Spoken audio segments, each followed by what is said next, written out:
It's Saturday morning, I'm Steve, and do you remember when Saturday mornings actually stood for something? Well, I'm here to bring that feeling back with the Saturday morning TV revival, made for the generation who knew the joy of cereal, cartoons, and game shows. This week, we've got some of our usual lineup. Hit and Miss, the Book Club, Hobby Hangout, but there's also some newbies along the way, like What's in the Box and Follower's Choice. And trust me, there will be stripping, there will be nightmares, and oh yes, there will be subs. So get comfy. This is our 30 minutes to shine. Share this with a mate who you think misses Saturday mornings as much as I do. Let's start on some positive vibes and celebrate the little wins. We're heading over to the Hobby Bench for Hobby Hangout. Welcome back to Hobby Hangout, where we share what we got done last week, big or small. Maybe you baked the world's best apple pie. Maybe you finally got into the garden and sorted it for autumn. Or maybe you just powered through and cleaned the entire house. Whatever it was, it counts and you should be proud. Drop your wins in the comments so we can celebrate together. For me, it was testing a paint scheme for a Warhammer model. I've got a tournament in November and it would be great to show up with the whole army painted. I've still got some key characters left, the eye candy of the army, so I want to get this right. Last week's goal was painting test models, trying out different color schemes and painting techniques to see what worked best. I'm just going to sneak in here with a quickie because Warhammer models are expensive and no one wants to buy extras just for testing. So grab some Biostrip. It's about 13 quid for a tub and stripping becomes a lot more fun. Drop your models in, leave it for a few hours, scrub it under warm water and 95% of the paint is gone. Follow for more quickies like this. Right, back to Hobby Hangout. I messed around with the airbrush, gave dry brushing a go, but in the end, glazing won. It will take longer, but for my big centerpiece model, I think it's going to be worth it. So hit like if you smashed a hobby goal last week. And if you didn't, don't stress. Life gets busy, energy runs low, and that is okay. Just remember, making time for yourself and your hobbies matters. But enough looking back, let's have a peek at the future. What is on the bench? What are we aiming for? And how can we set ourselves up to win? Let's talk hobby goals for next week. What are you working on, or what are you hoping to achieve? Maybe you're trying to make it back to the gym. Maybe you want to demolish an entire apple pie in one sitting. Maybe you're brave enough to attempt all of Final Fantasy VII in one go. Drop your hobby goals in the comments so we can cheer you on. But for me, I've got a busy week coming up, so I'm keen to keep things realistic. It's good to push yourself, but if you set unachievable goals, you're only setting yourself up for disappointment. Keep them doable. I picked up some new Warhammer drop pods over the weekend, and my goal is to get them glued together. It's a simple build, it doesn't need the concentration painting does, and it's something I can do in front of the telly after a long day. The box has 2 pods, but I only need 1, so if I get them both built, great. If I only manage 1, I'm still counting that as a win. Forward this video to a mate who never gets anything done and get them to set their own hobby goal in the comments. Just remember, hobbies should be fun, not stressful, and the world will not end if you miss a goal. But finding time to relax and enjoy yourself makes all the difference. We'll be back at the Hobby Bench next week for more Hobby Hangout. But for now, let's talk about how to get the advantage over somebody. Welcome to Bit by Bit, the part of the show where we break something down each episode bit by bit. And right now we're working through the Dungeons and Dragons Player's Handbook because, let's be honest, playing D&D is basically on every millennial's bucket list. If you're following along in the handbook, we're on page 12. And last time we covered dice rolls, like when you grab a d20 to attack. But here's the twist. What happens if your enemy has no idea you're about to pounce? That's where advantage comes in. If your DM says you have the advantage, you roll 2 dice instead of 1 and you take the higher number. Easy. Now, how do you think disadvantage works? Drop a guess in the comments. Go on. Have you added them? All right. If you said roll 2 dice and take the lowest number, you nailed it. Disadvantage usually comes up when the situation is against you, like you're getting ambushed. And if you've got both advantage and disadvantage at the same time, well, they just cancel each other out and you roll normally. It's simple, but a powerful mechanic that comes up often and it keeps the game fun. Remember, you're not alone at the table. The whole group shares the rules. And if you forget, the handbook is right there. So relax, play the game and enjoy yourself. But enough about dice for now. Let's put them away and pull out something even shinier. Cardboard. Have you ever wondered what it feels like to spend £55 on coloured cardboard? Welcome to this week's What's in the Box, because everybody loves an unboxing video, right? I know I do. Today's unboxing comes in the form of a Temporal Forces Elite Trainer Box, the fancy Pokémon Center edition. If you don't know much about Pokemon, here's the gist while we get this open. Pokemon cards are shiny bits of cardboard that can go for a ton of money if you hit the right one. They have cool artwork on of the monsters from the games, and then you can battle them against other people's cards. Drop a comment if you've been sucked into the Pokemon card chaos. Cards come in booster packs, which you can buy on their own or in boxes like this one, the Elite Trainer Box, which throws in a few extras like, where is it? A promo card.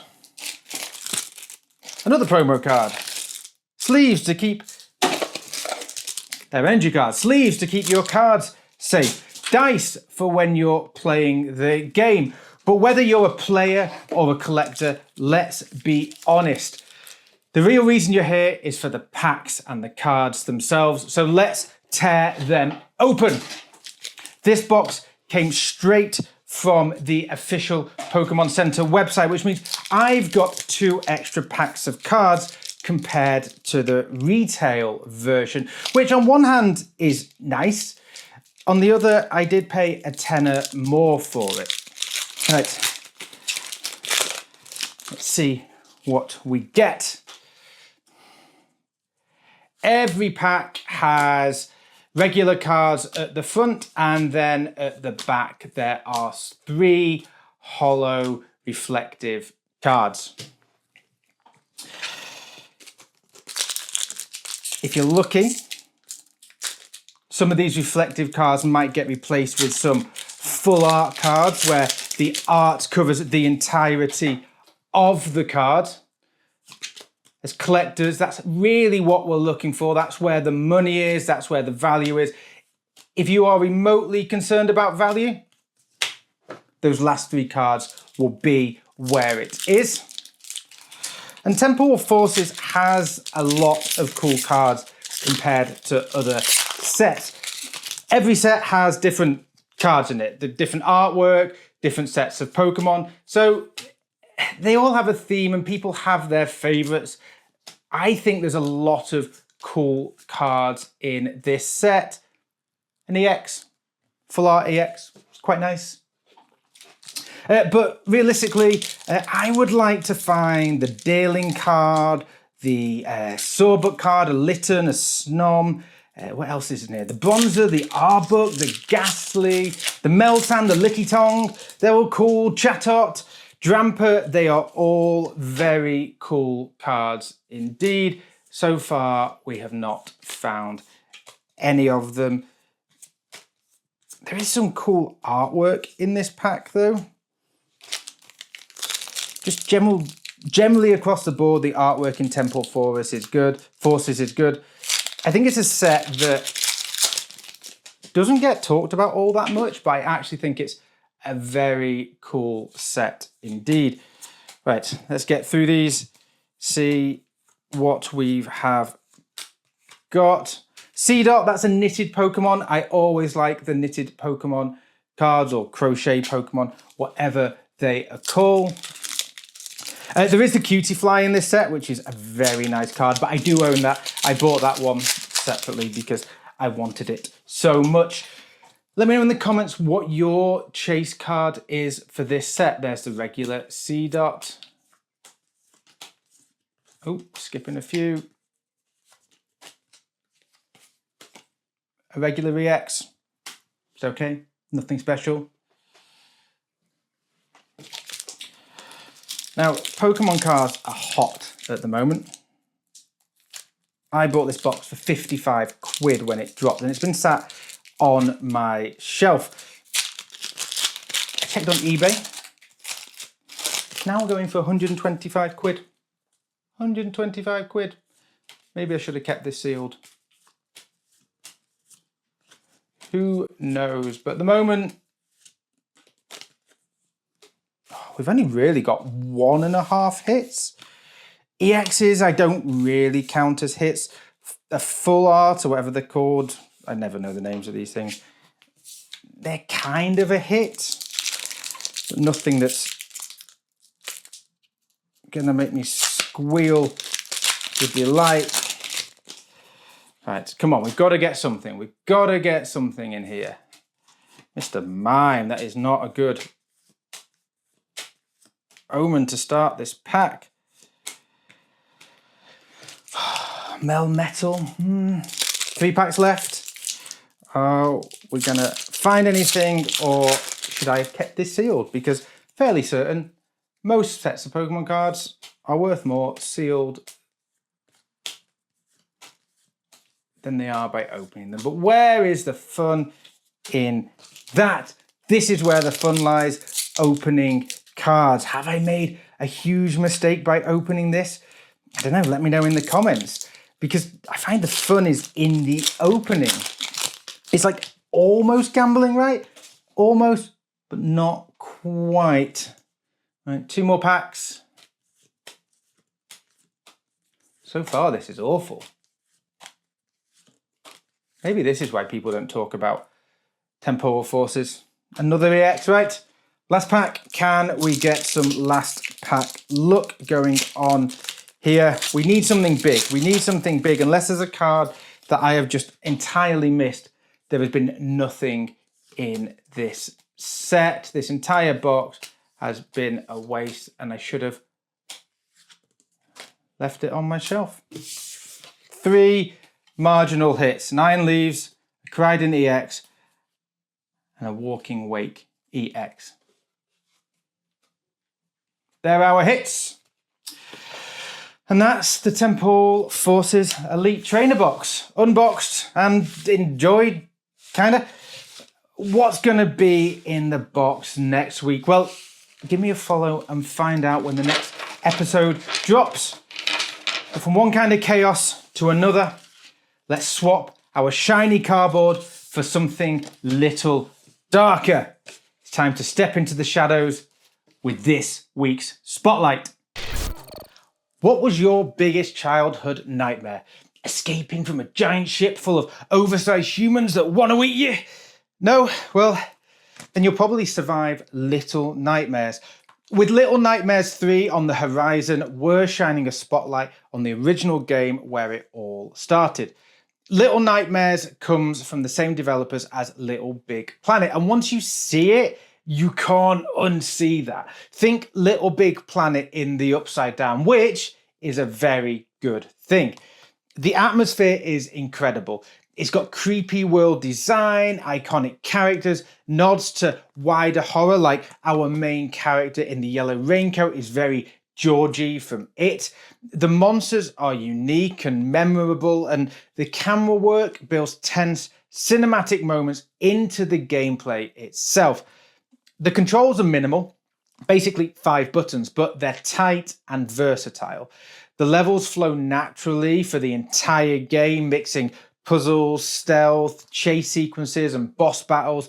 And then there are some minor annoyances like collectibles and hunger mechanics that don't do much, but they barely take away from the experience. The Switch version does have some long load times between attempts though. The game has no dialogue, no text, and a deliberately ambiguous story. There are some brutal moments, an atmospheric ending, and overall about 5 hours of tense, creepy fun.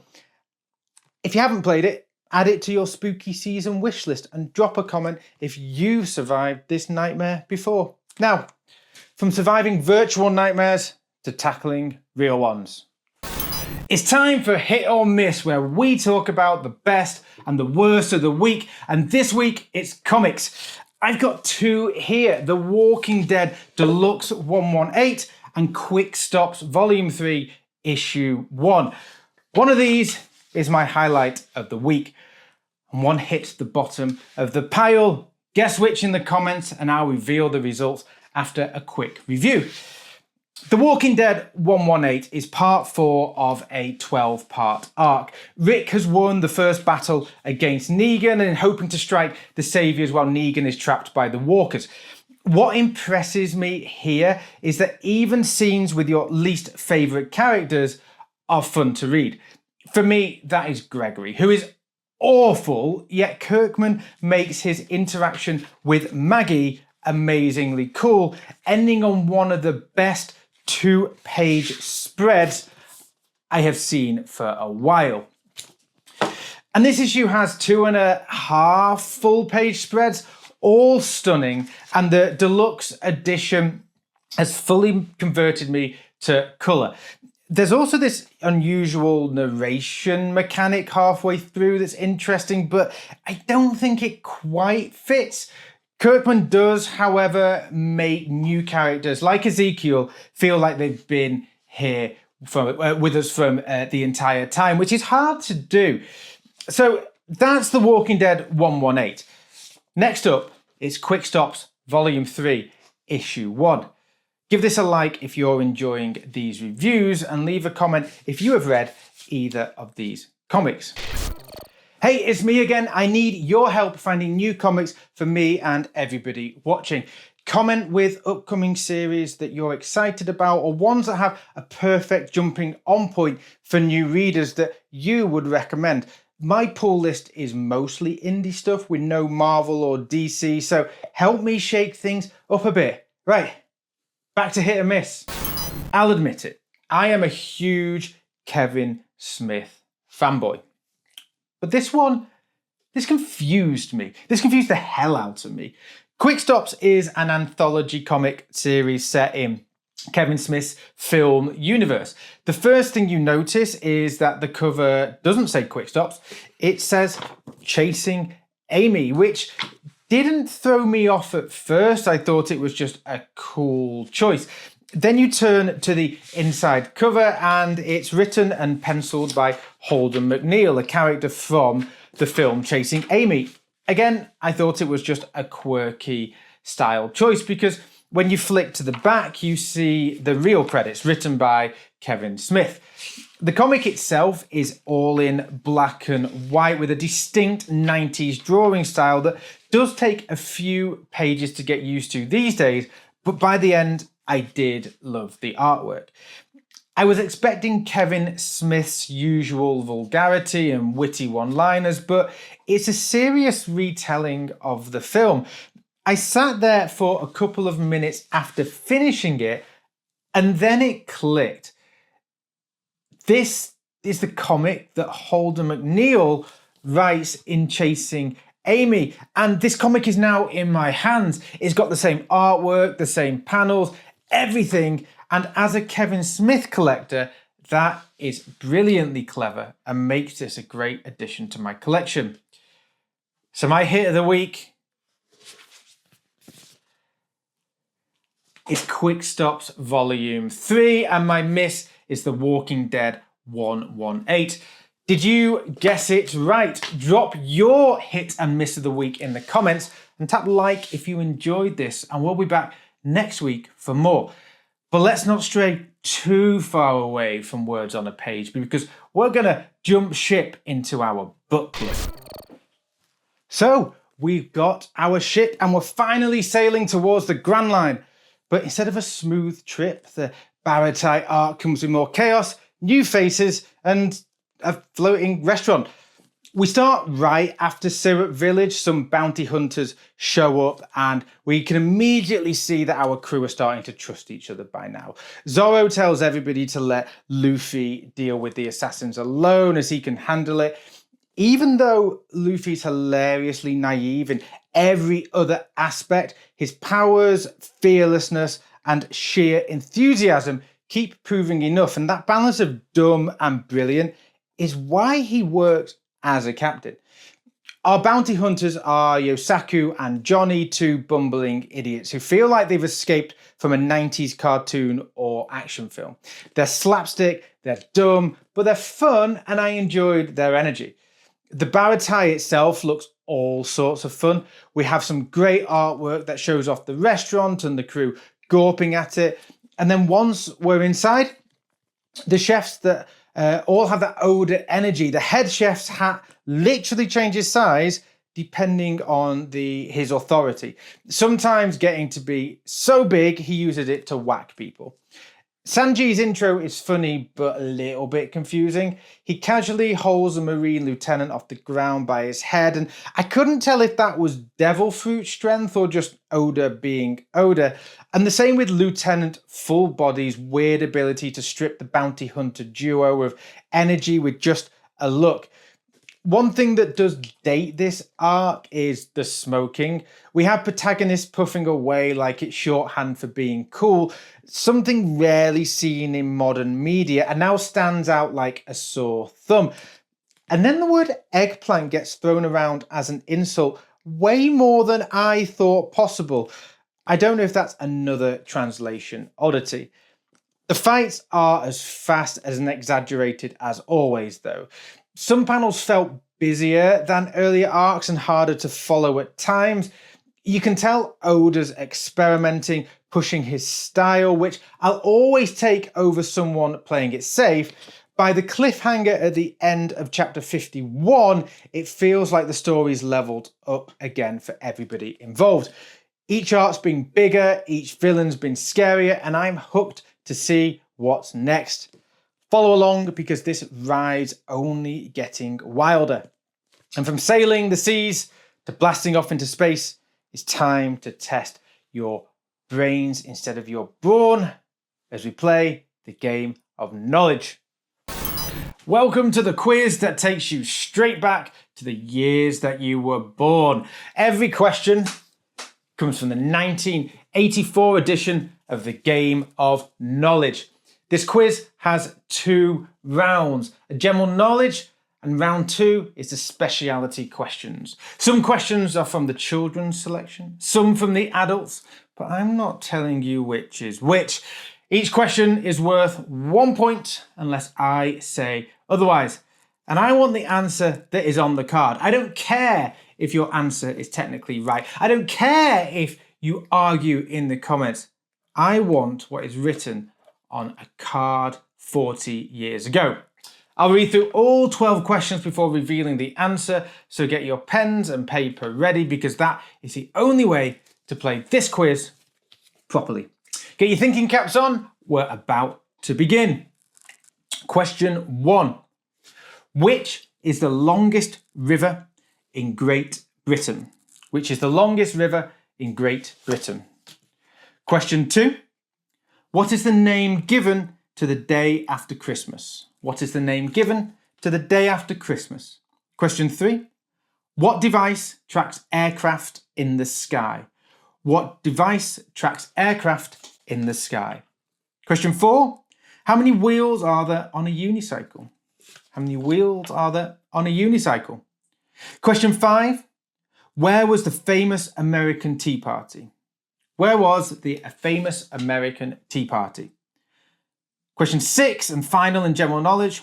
What lands at a heliport? What lands at a heliport? And going on to speciality, we start with games and sport. In which sport would you find the clean and jerk? In which sport would you find the clean and jerk? Question 2, being as animals. Why do fish sleep with their eyes open? Why do fish sleep with their eyes open? Question 3, from words and language. Spell necessary. Spell necessary. Question 4, from storybooks and fairy tales. What did the little red hen put in the sack instead of herself? What did the little red hen put in the sack instead of herself? Question 5, from heroes and villains. Which Todd was the demon barber of Fleet Street? Which Todd was the demon... Let me say that again. Which Todd was the demon barber... Wow. Which Todd was the demon barber of Fleet Street? There you go. Just got to say it fast. And finally, from cartoons and television, who chases Tweety Pie? Who chases Tweety Pie? Right, let's see which questions tripped you up, which you got right, which you got wrong, and which made you giggle like a small child. The longest river in Britain, it's the Severn at 220 miles. The name given to the day after Christmas is Boxing Day. What device tracks aircraft in the sky? It's a radar. How many wheels are there on a unicycle? There's 1. Where was the famous American Tea Party? I had no idea. It was Boston, apparently. What lands at a heliport? Well, helicopter. And on to speciality. In which sport would you find the clean and jerk? Well, it's weightlifting, apparently. Why do fish sleep with their eyes open? Well, they've got no eyelids, duh. Spell necessary. Necessary. Never eat cheese, eat salad sandwiches, and remain young. What did the little red hen put in the sack instead of herself? It was a rock. Which Todd was the demon barber of Fleet Street? It was Sweeney. And finally, who chases Tweety Pie? Well, that will be Sylvester the cat. Which questions tripped you up? I personally got 7 out of 12, and I'm not going to tell you which ones I got wrong, because do as I say, not as I do. And with that, the quiz is over, and we are winding down another Saturday morning together.